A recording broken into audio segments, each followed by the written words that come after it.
This week, as I record this podcast episode, we are at a fraught juncture in which the line between political disagreement and outright violence has absolutely blurred, both within our own borders and on the international stage. We are witnessing a wave of bloodshed and threat that strikes at the heart of our democratic values and global peace. It almost seems like our nation is under siege, not only from the threats abroad, but from violence creeping into the sanctity of our homes. And just days ago, it was escalated to new levels when the United States, the President of the United States, committed a watershed moment. B-2 stealth bombers delivered bunker buster bombs into Iranian nuclear sites, marking our direct entry into the Israel-Iran war. This wasn't just a show of force. It was combat. And it's not happening in a vacuum. At home, our democracy is hemorrhaging under a wave of politically motivated violence, assassinations, arson, firebombs, and even a near kidnapping of a mayor. With chaos unfolding here at home and abroad, it's impossible to ignore the weight of this moment. The last few days have shown us that the world is not shifting, it's shaking. I'm Hendrell Remus, and this is Politics Unfiltered.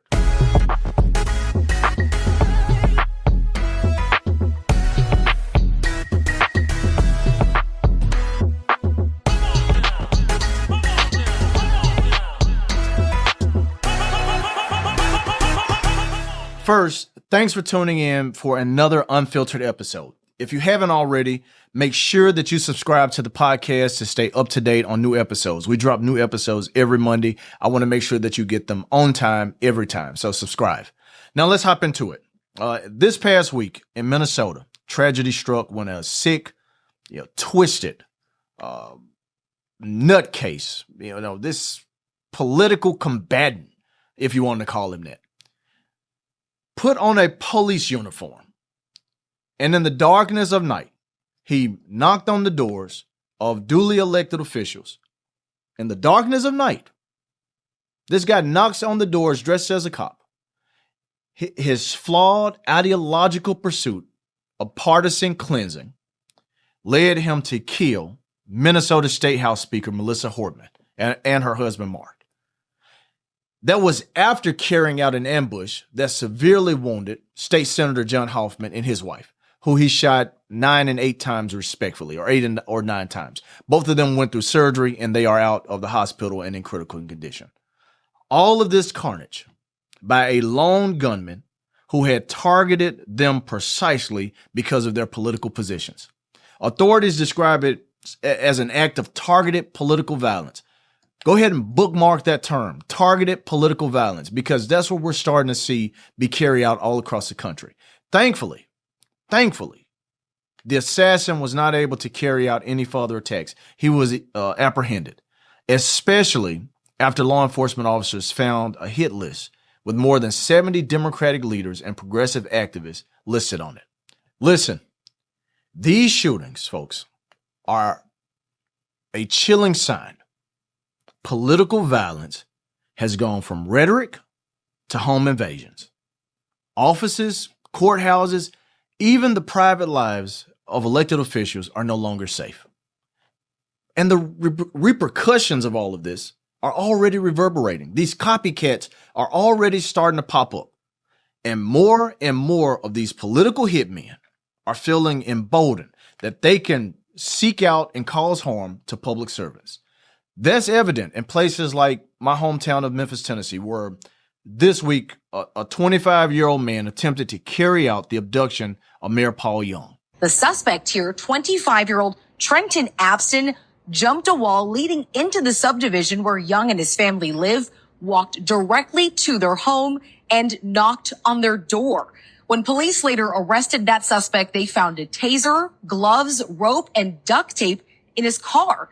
He told police he was angry with the mayor and wanted to confront him about, get this, crime in the city. Listen, this near kidnapping, just a day after the Minnesota shootings, highlights how political grief is transforming into violence. A dangerous trend is rising, and political figures at every level. Political figures at all levels in this country are under threat. We can even include what happened earlier this year when an arsonist targeted Pennsylvania Governor Josh Shapiro's residence, setting part of it ablaze in the dead of night. Once again, in the dead of night, here we have one of these political hitmen. An attempted killing and terror attack in a season of rising political arson. That's what was carried out. And just days ago, in Boulder, Colorado, political violence erupted into a firebombing at a Gaza Solidarity Walk. Innocent people, 16 innocent people injured in an act of domestic extreme rhetoric turned incendiary. That's it. It is insane to think that those who are serving this community, those who are serving their states, their cities, their counties, their towns, serving the good of our country, public servants, have to live in fear or in a security bubble because a heated political environment has made too many people spiral out of control, creating these nutcases that are out here trying to harm elected officials. This disturbing trend is not confined to these incidents. Death threats and assaults against lawmakers in states like Ohio, New York, and everywhere else are now happening with alarming frequency. These things are becoming the norm. And we have to ask ourselves, if you're listening to this podcast, you need to be asking yourself, am I just going to accept this? Our elected officials, whom we trust to lead, are being treated as targets. Folks are having target practice, red and blue target practice. This is unacceptable, folks. And we cannot, as a people, allow this chilling effect on our democracy. We have got to do better. We have got to use our voices to echo the fact that we must do better. Our elected leaders, elected officials, these folks are not just pieces on a chessboard. These people are human beings with families. We might disagree with them. We might agree with them. But at the end of the day, these people are human beings just like you, just like me. They're human beings. But here's the reality. Our Constitution actually gives Congress the tools to at least help stop this at least a little bit. And yet, the Preventing Political Violence Act is stalled. Interim secession mechanisms, which would allow legislatures to function after attacks, remain unpassed. And funding for protection for local and federal lawmakers is moving slowly like everything else through Congress. Inching, not sprinting at all.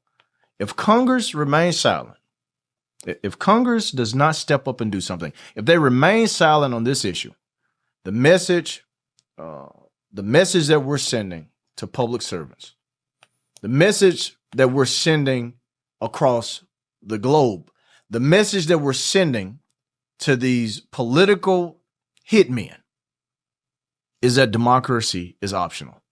And I don't think that it is. And you should not believe that it is. Let's fast forward a bit. Fast forward 1 week later. We are now in a new war phase. The president has authorized strikes on Iran with stealth bombers. Those bombers crossed continents to bomb Iranian nuclear sites. This is no longer a support role. It is a direct military engagement, folks. We spent days watching scenes play out online and on television, and we were reading headlines and tweets about the hundreds of ballistic missiles and drones that were launched into Israel and launched into Iran. I mean, weapons that killed or injured hundreds of civilians on both sides of the border. Laboratories reduced to rubble, cities gone dark, not necessarily because of power outages, but from the fear that people have about just being able to live their lives in their countries, in their towns, in their cities. Both nations, Israel and Iran, they took their grievances to the United Nations. Israel told the world, we will not stop until there is no more nuclear capability. Iran, for its part, refused to negotiate under aerial assault. and called on the United States to step in and make a call to Israel to demand the bombing stops. Instead, what Iran got, what Israel got, was bunker-busting bombs dropped from U.S. warplanes, dropped from stealth bombers. And so, folks, as the missiles keep flying, this direct military action carries enormous consequences. Radioactive risk, retaliation by Iran or its proxies, and deeper U.S. entanglement in this Middle East conflict, all without explicit congressional approval. Let me say that again. All without approval from Congress. Congress. If anybody from Congress is listening to this, if any staffers for Congress are listening to this, your constitutional powers are the purse, the secession, and the declaration of war. Those are the levers that can prevent anarchy and endless war. Today, we demand action. We demand clarity. And we ask you to have the courage to step up and do something, to step up and make sure that you're using your power before it's too late. Right here, right now, Congress has failed to act. There's been no debate. There's been no declaration. There's been no vote.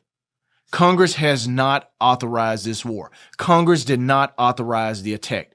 This, folks, was the president, once again, in defiance of the Constitution, in defiance of the War Powers Resolution, carrying out a direct attack that could lead us into war. Folks, Congress not acting, that is not oversight. That's abdication. If Congress does not act, that is not oversight. That is abdication of their role. And while the alarm bells are ringing, and we're trying to determine who has the war powers in this country, the Constitution, with the 1973 War Powers Resolution, requires that Congress cast a formal vote within 60 days of hostilities to declare war. None of that has occurred. Zero, nada, nothing. Not a single thing to that extent. So let's talk about the new rules of engagement that it seems we're starting to operate under. If Iran retaliates, whether with missiles, drones, or proxy attacks, we have to ask, will the U.S. strike back automatically? Can the U.S. strike back automatically? What legal and strategic guardrails are in place? It has never been a more vital time for Congress to control entry into war. And we as a people must demand a floor vote on any more military action in this conflict. This, folks, would be in alignment with the War Powers Resolution. We need to define, or Congress needs to define, clear rules of engagement in this Iran-Israel conflict, in this Middle East conflict. No automatic war. No unchecked retaliation. We need a mandate. We need weekly briefings and oversight mechanisms put in place so that we know what's happening, when it's happening, and the American people are not caught off guard with another endless war.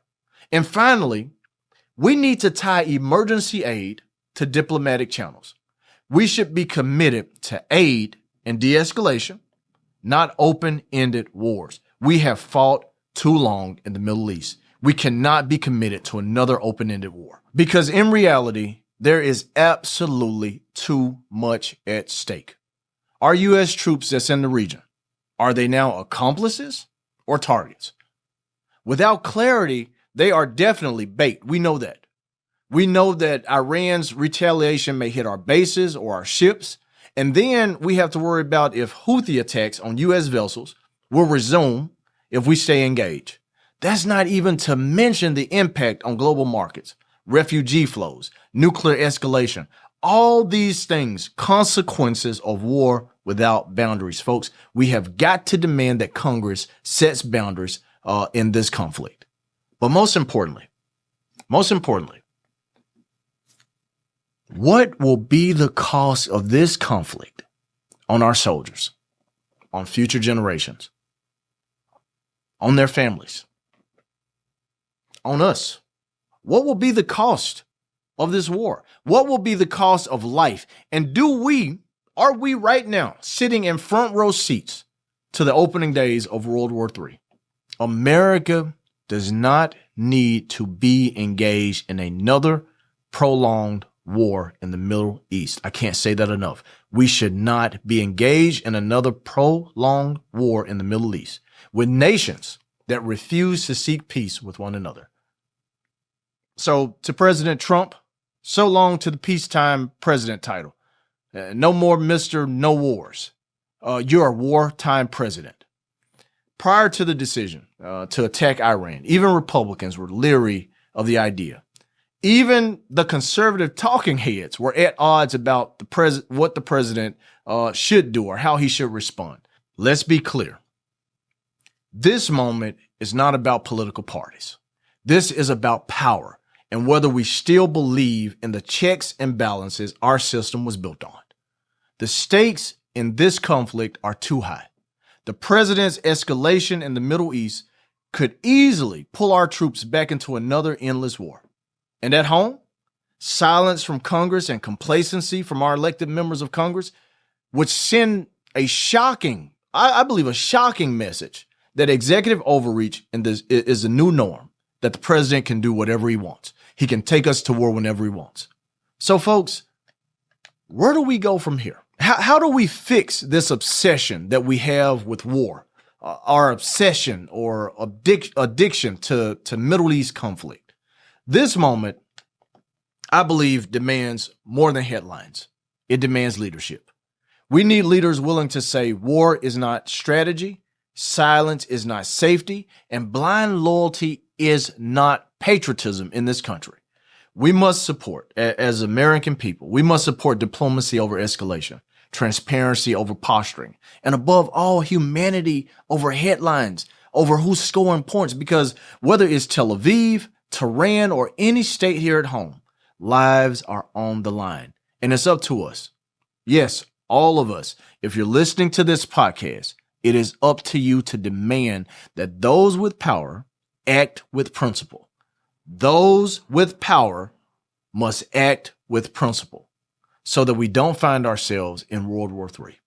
That's it, folks. That's it for this week. Another week, another fire to put out, but we don't turn away. As a people, we face it. Thanks for being a part of this space. Thanks for tuning in to this episode. And remember that I want to hear from you. Drop your thoughts in the comments. Hit me up on social media at Hendrell Remus, and let's keep this conversation unfiltered. Make sure you like, comment, subscribe, and definitely share this episode with someone who needs to hear it. And remember, truth matters, people matter, and silence is never neutral. Until next time, I want you to stay informed, stay critical, and never stop asking the hard questions. This is Politics Unfiltered, and I'm out.